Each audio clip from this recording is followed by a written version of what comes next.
Attention to us is a super interesting marketing metric because we just find that traditional media metrics, that it doesn't really mean much to our business.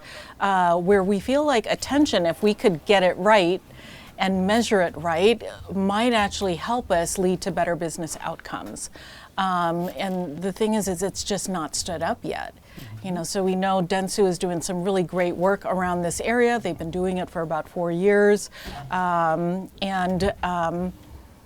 super interested to pilot it with them and understand what can we actually measure, what does it look like, and can we actually connect it to the metrics that matter to us.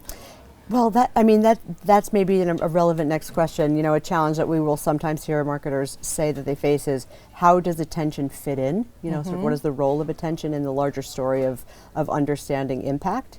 So knowing that you're on a journey with this stuff, how are you approaching it? How are you helping bring your organization along with you? Yeah, so anytime you're shifting to a new metric, there is a bit of socialization that needs to happen through the organization and at the industry at large, or with the industry. And so for us, and this is where we do partner with Dentsu, is where they kind of brought to us, this is the work that we've been doing. We've been vetting it for the last few years. We think you guys would be really interested in it. And then at that stage, I'll want to bring in all of my partners as the other directors across marketing and get them on board and in support of at least piloting it. And thankfully at Kroger, we have a very robust kind of innovation framework that we are now implementing. It's a 70-20-10 framework. And so this is fitting in very nicely as a part of that, which we feel is so important in today's, when you're doing media work, just because the landscape is changing so rapidly, and you constantly have to be testing and learning your way through these things. But the eye tracking potential of this, I think, is so strong because right now we have viewability, as a metric, and that's really not telling us anything. And then so if we get these metrics and it gives us insights as to, okay, what part of the creative are folks really, is really resonating with them, is having impact, if we can measure that over time, but then even further, actually change the way media is bought and sold using attention-based metrics, tying it to CPM, that would be super powerful. That is super interesting. I mean, that starts to sort of bleed into industry change. Yes. Which is challenging. Yes.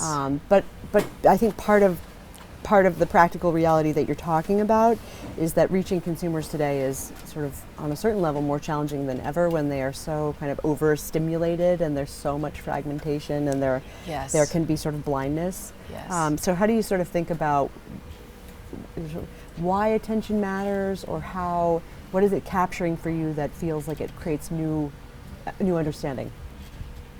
If through the eye tracking technology, and we can capture to what degree eyes are really tracking, and I'm just going to trust that the likes of Lumen and T-Vision is going to be able to surface these things for us and help us to understand and give us insights as to what is the right way to measure attention. So that's part of the pilots that we're doing. So we're going to pilot with Meta, we're going to pilot programmatically through Google. So we'll be doing that here in the back half of this year, and really can't wait to get into it. So it's our existing activations. We're just going to layer this on top. So it's a rather easy way to dip our toe into it and see what we get out of it. I love it. By the way, having an innovation framework, I wish there was more of that. Not just the word innovation, but framework. Yeah. Actually, it's not on the list, but I am sort of curious about. Yeah. I am a little bit curious about this notion of how you think about an innovation framework. How do you operationalize that? Yes. And that is the challenge. It is a huge challenge. And, I think of it as like big innovation and then small innovation. And small innovation is the stuff that you just are working in as a part of your buy, as a part of your activations, better ways to target, better ways to measure. not as big of a lift, but the big innovation, which something like this would count as that, you know, that is a bigger lift, and you need to be a lot more thoughtful about it, a lot of pre-planning, a lot of getting people on board even before you actually do it, setting expectations appropriately, because we know big innovation, it doesn't come out perfect right from the get-go, and there's going to be a lot of stumbles and along the way. And so, yeah, I'm not going to say we have figured it out. We're trying to figure it out, you know, with our partners. And so, yeah, so we're working our way through it, but in the end, hoping that we arrive at a framework that we feel really good about. And it doesn't just affect our team anymore.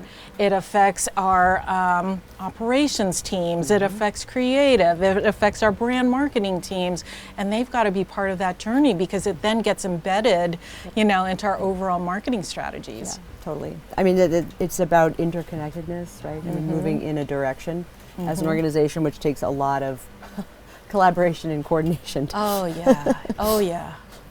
So, you know, you guys are obviously super interesting because you are, as a business, have ventured in a very serious and meaningful way into the world of media as a retail media network. And I just think that's super fascinating.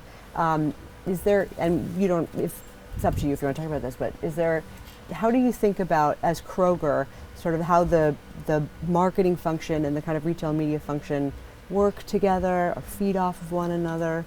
What are the synergies there? Yeah, and so what we have learned through this process, and we do work closely with our Kroger Precision Marketing as our retail media arm, and